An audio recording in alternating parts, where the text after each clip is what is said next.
record, so kick the recording on now. So everybody on your best behavior. But those of you I haven't met before, my name is Pat Boyd, and I'm the reservation director here at J.N. Webster. And we have a kind of a full docket here tonight. Our goal is really just to give you an update about 6 weeks out from the first week of camp, as we acclimate and get ready and help you prepare your troop for what's going to be an awesome summer this year at J.N. Webster. So welcome to everybody to our webinar. We have a number of folks here with us tonight that are phenomenal members of our team. And I'm just going to kind of get on the list quickly. And if you're on here, you just want to say hello or yell or give your favorite camp cheer, you're certainly welcome to do that. Austin Deschamps, who is our reservation rangers on the call here, and he's going to be doing a what's going on in camp thing in just a moment. Austin, welcome. Sean Fogel, the Director of Support Services for the Connecticut Rivers Council. Welcome, Sean. Good evening. Michelle, who is our camping assistant and keeps us all organized at the Council Service Center, is getting ready to head to a venture crew meeting. Welcome, Michelle.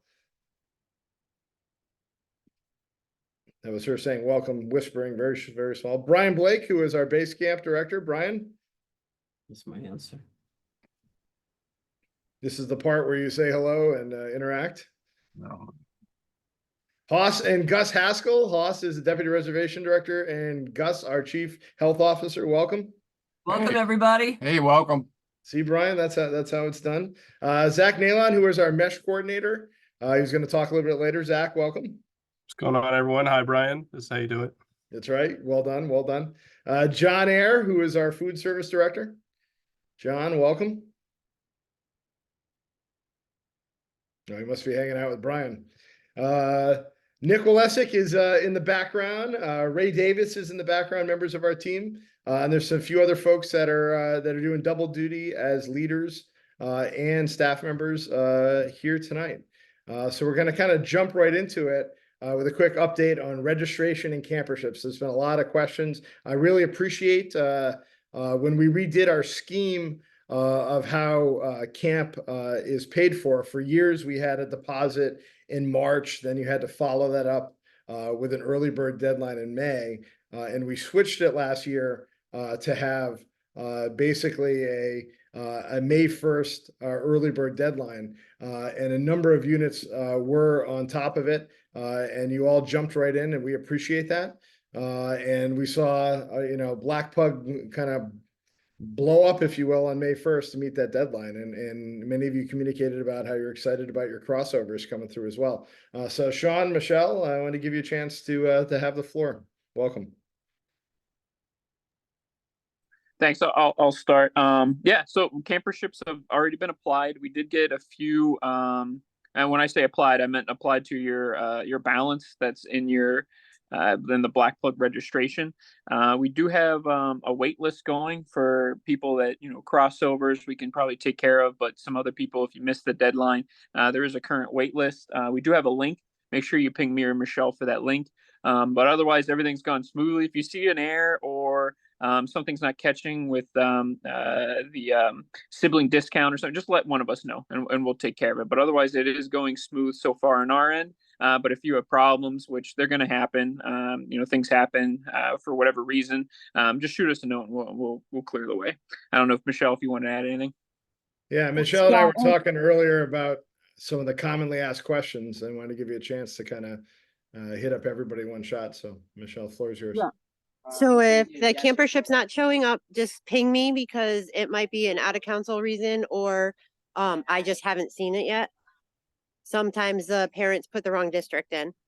And when it comes to the sibling discount, if the addresses don't match exactly, it's not going to pull in the system. And it's always the second child put in, not the first one.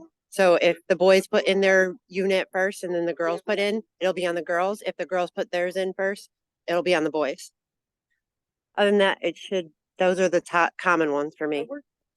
Right. And at the end of the day, like, we want to be customer service oriented. So we're rigidly flexible is kind of a term that we use. So if something doesn't look right, something's not catching, send us a note, we'll fix it. It's not a big deal. As Michelle said, sometimes there's some confusion A sibling comes a different week at camp, or the address is slightly off, or is in a Cub Scout resident program. We'll make all of that work, but sometimes the system, as good as it is, doesn't catch that as well. So, anything else you guys have, Sean or Michelle? I would just say if you feel like you're getting frustrated with it, stop what you're doing, just ping us. I mean that's and we'll take it from there. You ditto that, Michelle? Always. Always. There's a number of questions that have come up about kind of the merit badge registration piece. There's some how-to videos on our website, and we're going to go to that link in just a second and kind of show you where that is as well. And if there's any questions that you have and you're stuck, we can walk you through it and go with that. Michelle and Sean do an awesome job kind of playing customer service helpline leading up to and during camp, and we appreciate that. And they're here to support you. Just give us some patience. We get a lot of emails this time of year about stuff. The Black Pug system is actually designed by scouts for scouts, and it's used by some of the largest councils in the country. And we've successfully used it for the last few years as well. We'll do that. I neglected to say a couple of housekeeping things in the beginning that we do. If you do have an immediate question, as we go through the webinar tonight, you can certainly throw it in the chat, and members of our team are monitoring the chat and can answer some of those questions. Sean will jump in on registration questions. Nick will jump in a lot of the program or logistic questions, and we're going to try to answer as many of them over the course of the next 45 minutes as possible as well. So drop them in the chat there. So, all right, thank you both. Kind of moving on to kind of the next piece of it. We have, we've all watched the news, and you got the reporter, the man on the street, doing a live update for what's going on. We have that very man on the street right now. We have the Ranger in the parking lot as well. So Ranger Austin, welcome to the webinar. If you want to kind of walk us through, where are you? What are you doing? Yeah, absolutely. Can everybody hear me? Yes. Everybody hear me? All right, good. Last year when we did this meeting, I was up at Fenway Park, and this year's featured project of this meeting is obviously the Perry Building. I'm going to spin my camera around here and kind of show you. It's a lot different than the last time most people saw it. Last summer, it kind of looked like we were building an in-ground swimming pool. We've come up a story or two. This is the porch. It mirrors kind of the same design as the one in the dining hall that everybody likes hanging out on. Inside there is the trading post. Here is the parking lot. If you see on the far side over there, the paving box is ready along with the rollers. And starting tomorrow morning at 7 o'clock in the morning, the continuous trucks of bringing in 3.2 million pounds of asphalt to resurface the parking lot. So we're excited about that. The project is going to be huge. It's going to be the heart of the camp. And that's kind of what our main focus has been this off season. Obviously, sites improvements. In the first of the year, we got 100 new tents. I'm sure you guys saw that on Facebook, along with the many other campsites and program upgrades for the facility. So we're excited. We're in the threshold of needing to get the things that have a time limit done on the property. So grass is to get planted in the next couple of days and stuff. So we're ready, and we're excited here on the facility side of things, and I can't wait for everybody to show up. So Austin, what's that straight ahead from you there, right down the stairs? What do we got there? Oh, this is right here. This is a gas fireplace with some benches around it. So it's a good resting point from like the Perkins tract area of camp. So if you walk into the dining hall, there are flags, or you had a very good hearty meal at the dining hall and you need a rest, this is a great spot to take a rest on your way back to your sites. It truly is a wonderful building, and there's plenty of rest and relaxation spots here in the main lobby. Here in the main lobby, there's some resting spots, and obviously downstairs is the health center and the museum, which is being assembled every day, and they were in today hanging all the stuff up. So building's just about ready. we have a certificate.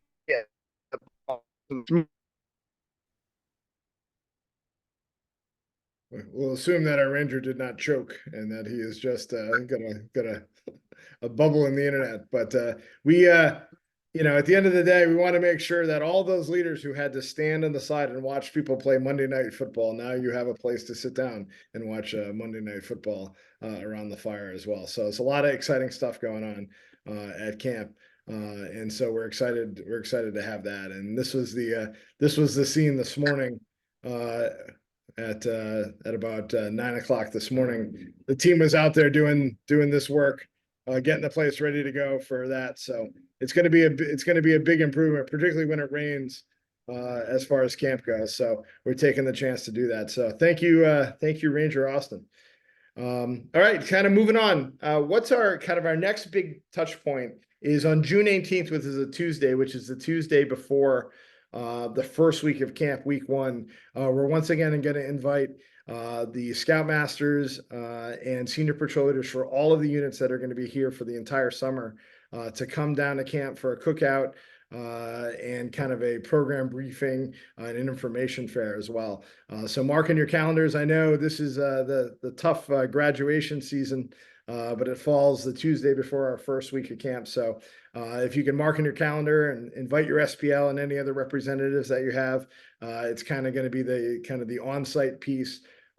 For regular order over the summer, the Tuesday before meeting that we have with each of the leaders before your unit comes to camp is going to be a Zoom-based meeting, as it has been in the past. But again, we wanted to give a chance to invite everybody to come to the reservation, see it for yourself, attend a great barbecue, and connect with folks there. So that's going to be on Tuesday, June 18th. And following this meeting, we're going to send out the recording of the meeting as well as links and email addresses to any of the touch points that we have. So as we reference John Ayer, our food service director, earlier, we'll have his contact information for specific questions. As we're going to talk about health stuff in a couple minutes, we're going to link our health team's information to continue the dialogue that way. So you should expect within 24 hours an email to all registered participants as well as unit contacts as a follow-up for this meeting.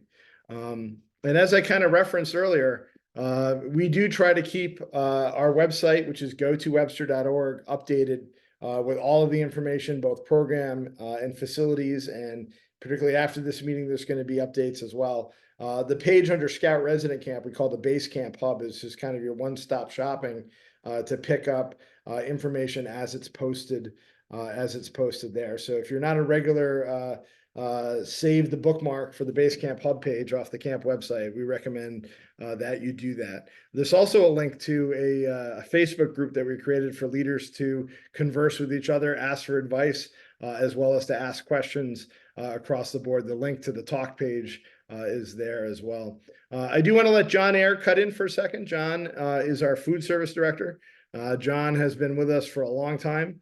Got done doing a great meal service at National Camping School the last couple weekends, and is gearing up for the camp season. So, John, do you just want to say hello and tackle kind of what are your most common questions you get? Yeah, I did have one question about scrambled eggs.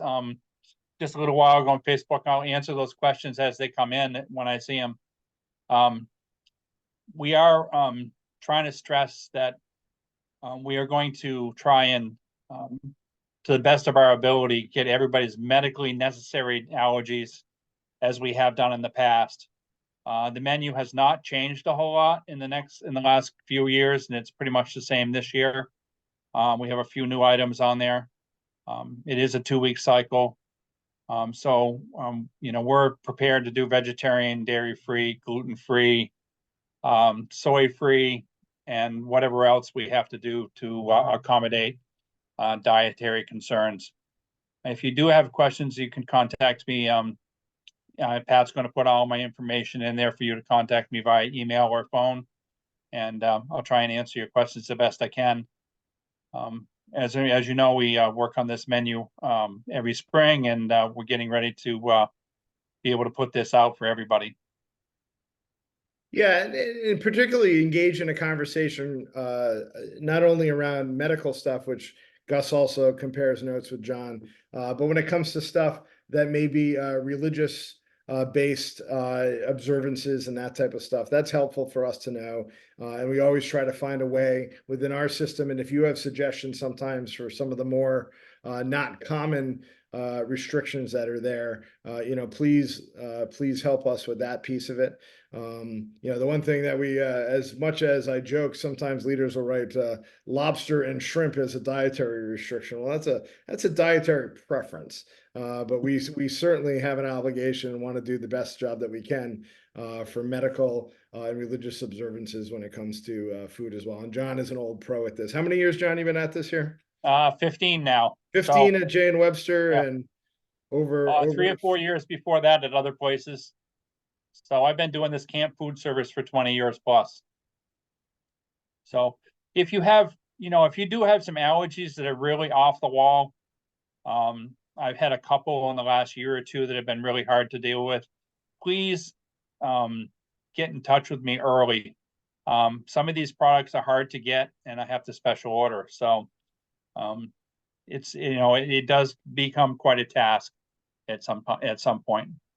Yeah, so help us help you with early communication. So John's got a tremendous resources that he sources stuff from. So look for his particular contact info in the follow-up email from this meeting. So John, what is your favorite meal at camp? Oh God. Not to cook, but to eat. To eat? Yeah, what is your favorite meal? My favorite meal to eat? God, I think it's the turkey. The turkey dinner and the pork dinner are by far my favorite meals. Excellent. I found your answer to be quite foul, but Yeah, thanks so much. All right, John, thank you. I want to introduce Brian Blake to the table. Brian, welcome.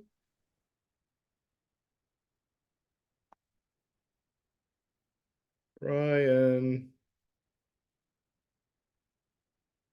Hello, Brian. Say hello to me. You have to unmute yourself. I will ask you to unmute. There we go. Sorry, Pat. I thought you auto unmuted me. Now you can hear me. All right, excellent. Welcome, Brian. We're gonna kind of kick into a little bit of the program stuff. Those of you who've been astute followers, we've been posting our merit badge, matrix, a number of the other program pieces, but there's a few we wanted to highlight here tonight. So first, Brian, what is this theme week stuff? I'm familiar with theme days. What's this theme week stuff? So for those of you who have been joining us for the last few years, you've noticed that we've kind of upped our big weekly event game. And this year we said, why don't, instead of just having a couple on special weeks, why don't we have a big special event every week? So week 1, we're going to have a country western hoedown and rodeo. We're going to have a lot of music, a lot of cowboys, a lot of fun. Look at Jim Goth here looking so happy in his hat. Week 2, we're going to be celebrating Independence Day with our 4th of July parade. Last year was the first year we did it, and we had a lot of fun, so we're definitely going to do that again. Week 3 is the Great Viking Challenge. Pat is very excited about this one. Very excited about Vikings. Week 4 is Websterween, which I'm very excited about. It's Halloween, but it's summer camp. It's the perfect combination. Week 5, as always, is going to be Christmas in July, a visit from St. Nicholas, may or may not be pulled by the waterfront staff. Week 6 is always the Lumberjack game. Lumberjack games, yeah! And finally, week 7 is going to be human board games. Where's Waldo and Clue? Good for kids of all ages.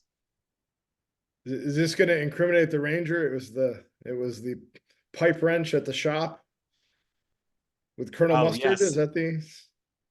It depends what cards we'll pull, but Austin will definitely be on the chopping block, so to speak. Great. So you're debuting the theme days today. You're hearing it for the first time. What do we got? I am very excited to debut the theme days. So Monday is going to be our wonderful, Métis Monday. It's everything pirates and everything sea. Coming up at Tuesday is going to be famous groups in pairs. Nothing of a better pair than myself and my gnome friend who likes to hang around the Webster office. We're going to be hanging out with them and anybody. So whether you want to be a band, whether you want to be like a superhero duo, doesn't matter. Tuesday is for all of those group costumes. Yeah. Excellent. Wednesday, we're going to go around the world for Round the World Wednesday. Join us for a wonderful adventure and or safari. It's open-ended. Pick your favorite culture and go for broke. Thursday is going to be a wonderful mishmash of all of the holidays with holidays. So get out your ugly Christmas sweaters, I was or thinking more of Halloween like sweaters, or Boxing- Arbor Day sweaters, whatever. It's everything holiday themed. Don't Boxing forget Day. Boxing Day. Boxing Day. I'll get the gloves and the boxes. Don't forget that both Christmas and July and the 4th of July both fall on a Thursday this year. So look at your calendars and plan accordingly. And finally, Friday, the day that I am the most excited about, is Kentucky Derby Day. I get to be a jockey with my riding helmet, and we're going to have a wonderful time with celebrating the one greatest lap in horse racing. And those are your theme days for this summer. Back to you, Pat. Oh, thank you, Brian. One of the new things that we're launching, so that last year, as we were under construction, and the Heritage Center, which was off the parking lot, that building was used last season as the trading post. The building has since been removed, both the trading post and the Heritage Center. And as Austin referenced earlier, we're going to be reopening the brand new Heritage Center and classroom inside the Perry Welcome Center in the lower level. And with that is going to come a new opening of programming. So obviously scouting heritage and background of scouting and the history of the camp, scouting as a whole, and colonial as the area. But we're also beginning a couple of series. So each week we're going to have something called a leadership lunch, where we're going to invite older scouts from your troop to come down to the Heritage Center at lunchtime and meet with somebody who is a professional in their field. So somebody who, may be a police chief, or somebody who may run a business, or somebody who's involved in, civics in their own community, or have done something that is notable, and a chance to kind of share leadership and a little bit more about their field.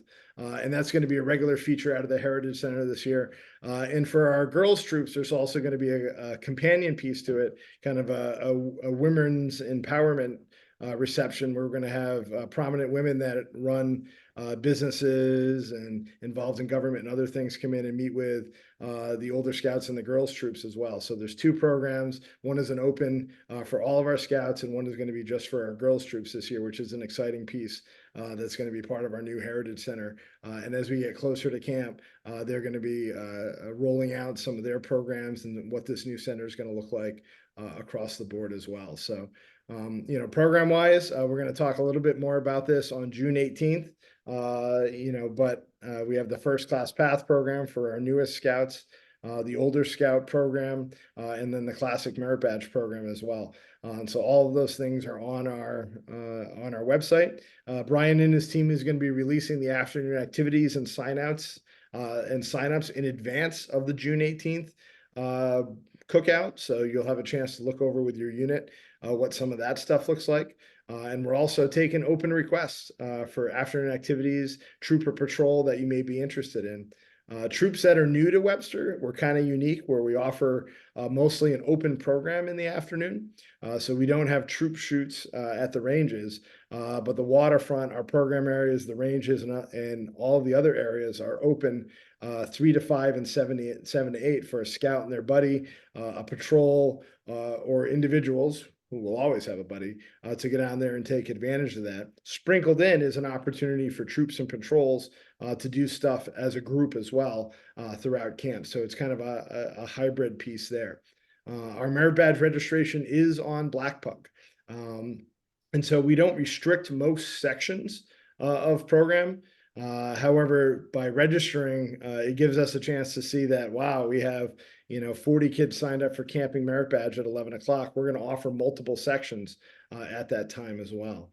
The areas that we do spend a lot of time looking at numbers is our ATV program, and we have a great kind of ATV team coming on. And maybe I'll just give Haas a chance as the godfather of ATV at Webster to just give a quick, these are things as we're 6 weeks out or more from your week of camp to stay on top of as you're planning for that program. Mr. Askell. Hey, yeah, welcome ATV at J.N. Webster since 2013. So it's been a great tradition of offering that program for scouts who are 14 years or older. if it's set up in groups of 8, and the reason it's in groups of 8 is an instructor, even if we have multiple instructors, we cannot teach more than 8 at one time on the field. So that's why it's set up that way. That's the limit the BSA and the SVIA ATV Institute set. It's a great program where you get a card recognized by all 50 states for riding. And you know, I learned in canoeing at North Shoko Scout Reservation, use your grip, save the tip when pushing off with a canoe. We're teaching safety and good practice at the beginning for young men and women to learn about our ATVs. So we do have a good program running. It'll be running those 7 weeks that you can sign up through the Merit Badge program to get in there. There's an extra fee for going. And we are actually training our ATV instructor, another volunteer instructor, and 6 scouters from other councils coming up in a couple of weeks at Jan Webster. Will be our third, probably our 4th or 5th time hosting. So we're looking forward to that program, and it's a great thing to, you know, for your older scouts to come in and do. Yeah, so 14 plus, sign up early as you know your scouts, because we do expect, particularly during our busy weeks, for those blocks to go fast. And if you have questions, you'll have Haas's contact in the follow-up document that comes to you from here. But we want to give him a chance. So thank you for that. And now we pivot to what often can be a tough task for scout leaders, and that's the health form. And so we have probably the best expert in health forms in all of New England here with us, Gus Haskell, who probably over her career has physically handled probably over 1 million individual health forms since 1981. That's a fair statement? They used to be thinner, Gus, right? Yes, they did. Yes. But as we've gone through with what the state requires and what the Boy Scouts required, we're now a 5-page edit. We need part A, B1, B2, C, D, and a special page of a care plan, an IEP, or anything else that's necessary for that scout to get a little more help or a little more support in what he or she is going to be doing. One thing I can say about this is start early. Get them in early. You can mail them directly to the camp. You can bring them up June 18th. Mail them 2 weeks before you're going to get there. Make sure they're fully signed out. The doctor has to have a signature to give the meds on site. The meds have to come to us in small amounts, just too much for the week and an extra in case. The kids are allowed to carry certain meds for emergency purposes. They're pretty easy to figure out between the EpiPens and the Benadryl and that sort of thing. As far as adults, you keep your own meds, but they need to be safely locked up somewhere. If you're on anything special or it needs to be refrigerated, or you want me to keep it in the Health Lodge, I'd be more than happy to do that for you. You get the forms back at the end of the week. So this endeavor is good for you because you'll have it for the next 5 or 6 events that you might do that year to take them with you. We will try to keep them straightforward. If there's any questions, I will get a hold of you ahead of time if you send them in early. We have a team that gets you started on the day you come in. We're moving to the Perry building, so we'll be a little different setup this year. And the meds will be given at the Perry building. So we'll need to have cooperation in getting the kids there during the morning hours between 6:30 and 9, preferably, before you do flags. Once this is done, you don't worry about it for the week. And if you don't see me, it's a good deal because you know your kids are healthy, and I will let you know if anything happens when they do come see me. Anything else, Patrick? Yeah, you hit the big stuff. So for units that are not Connecticut-based units, the state of Connecticut does require that Part D, right? Am I correct, Gus? Part D is the kind of unique one that's put out by the Connecticut Rivers Council. And then, you know, if your scout has a care plan for school, you'll know exactly what that is. If the scout does not, that form doesn't have to get done. And the same thing when it comes to like allergy treatment plans or those types of things. Those forms are on our PDF for everything. Although those pages may not apply, and parents will know right away for school if those apply there. But A, B, C, and D with a physical within the last year is a BSA requirement. You know, we will do the best that we can. But the nice thing about the team that Gus has is they look at every health form prior to camp. So we're really asking you either to mail 2 weeks before camp the package to us. They'll review them and call if there's an issue. I'm sure you're all very diligent and there won't be an issue. Or we're going to offer 2 opportunities over the course of the summer for you to come in and do a physical look over. Gus will put together a team for June 18th, which is our cookout night. There will be a whole team that'll work through the cookout, looking at that and be able to hand any issues back to you.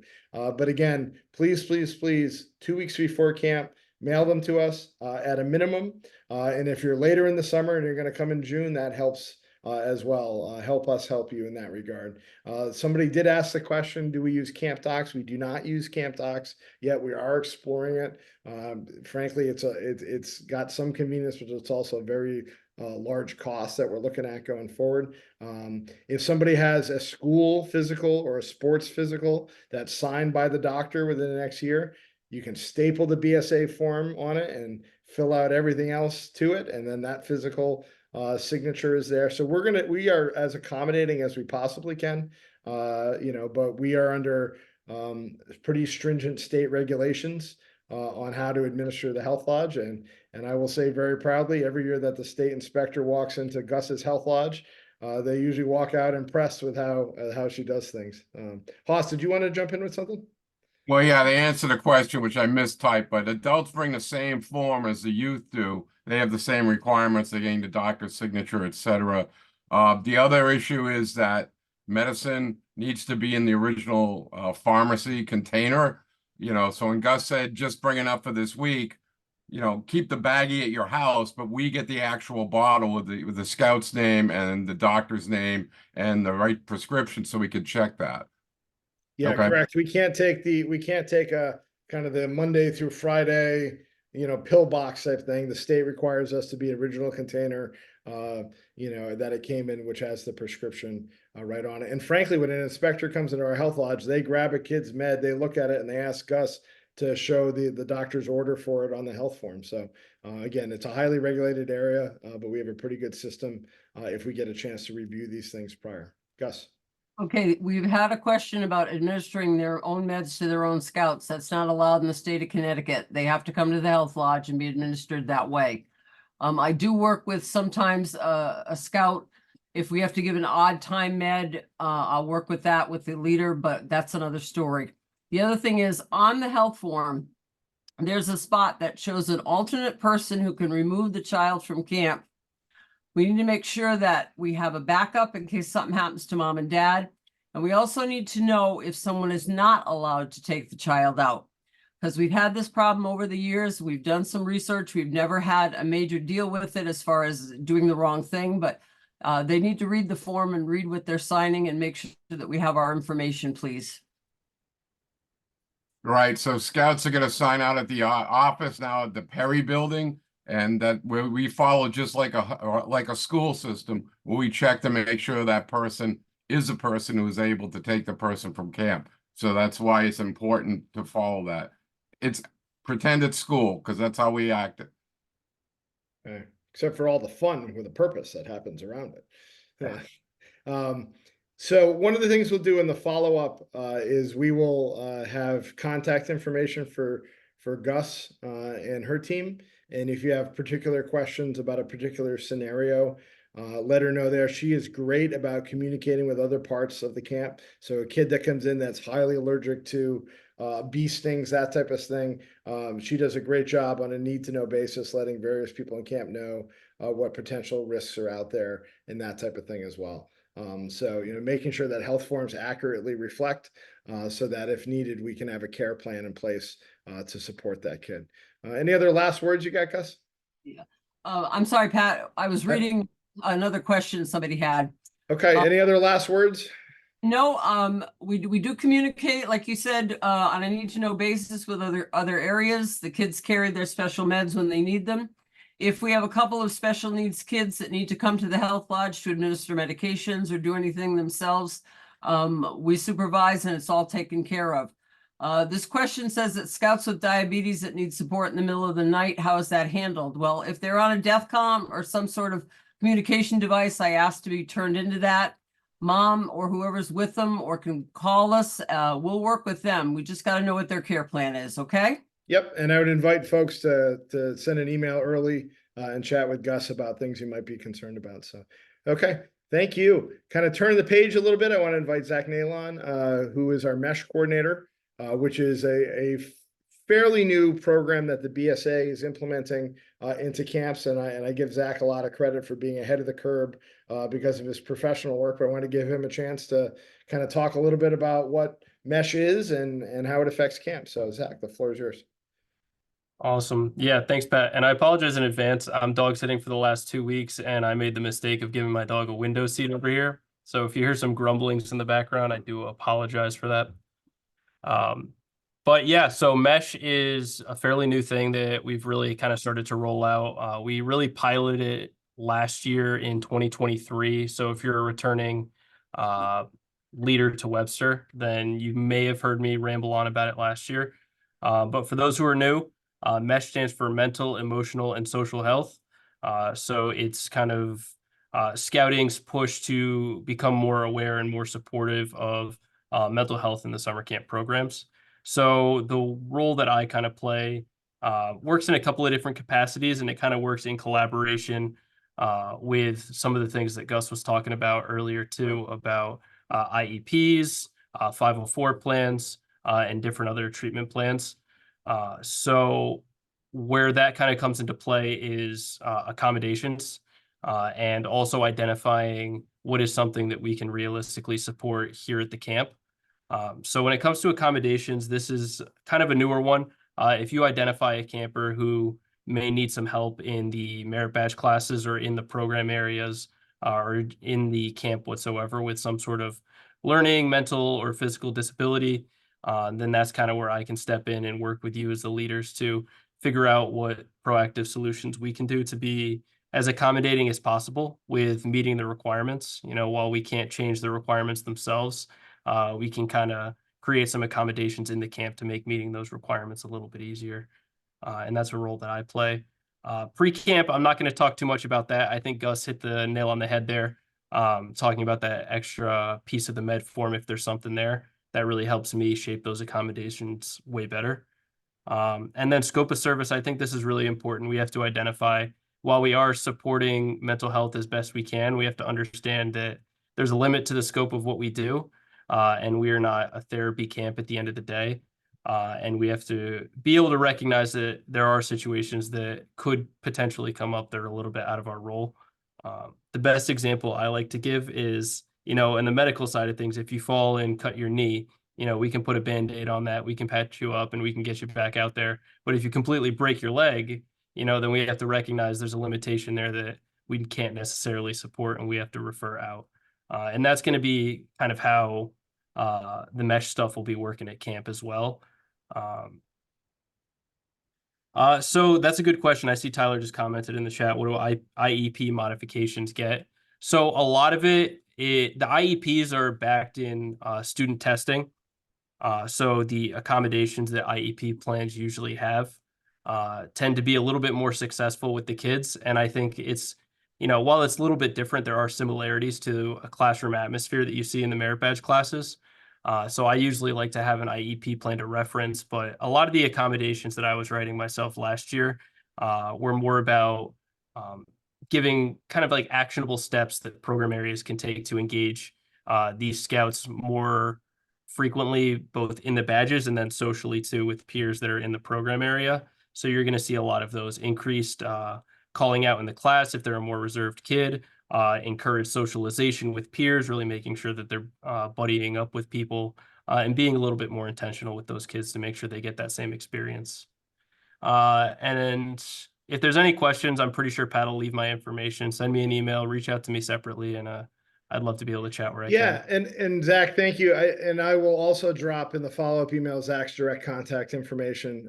You know, we want to meet kids where they are, and we realize that kids are all very, very different and have different learning styles. You know, we are not a therapeutic camp by design. We don't provide one-on-ones in that case, but we do want to be able to meet kids where they are and be able to support them to the best of our ability.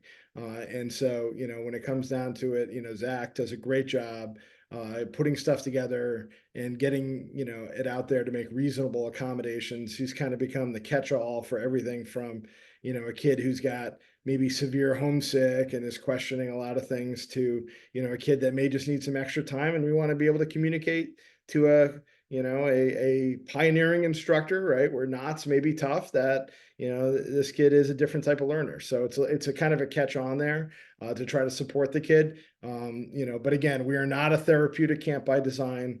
And there are just some accommodations, providing one-on-ones, that type of thing we can't do. We don't have the capacity to do. So as you're planning in Scoutmasters, you know your kids the best, that, you know, if it's a kid that needs a lot of assistance or attention, maybe that's a kid who a parent or support person should attend camp with you to do that. But we will do our best. A great line we learned in Cub Scouts, right?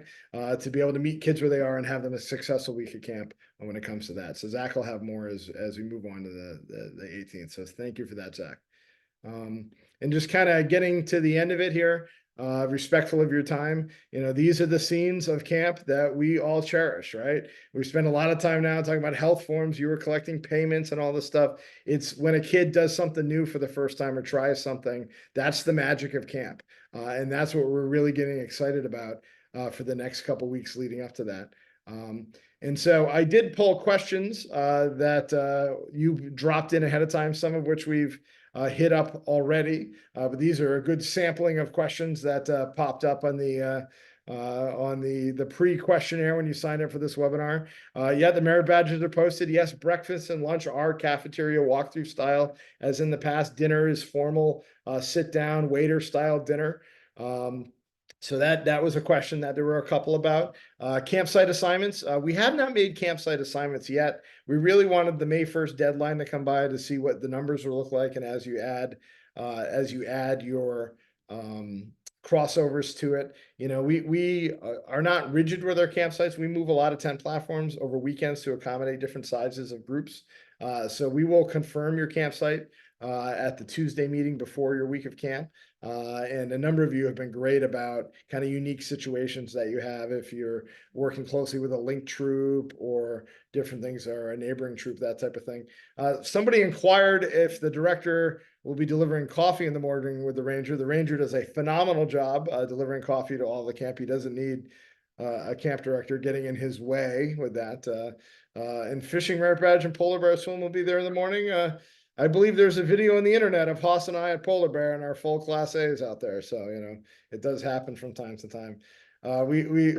We talked about the medical forms, and Form D is definitely needed in Connecticut to support that. John talked about gluten-free foods and accommodations there. We're going to follow up with you know, contact info for all the folks who spoke tonight and have particular interest areas.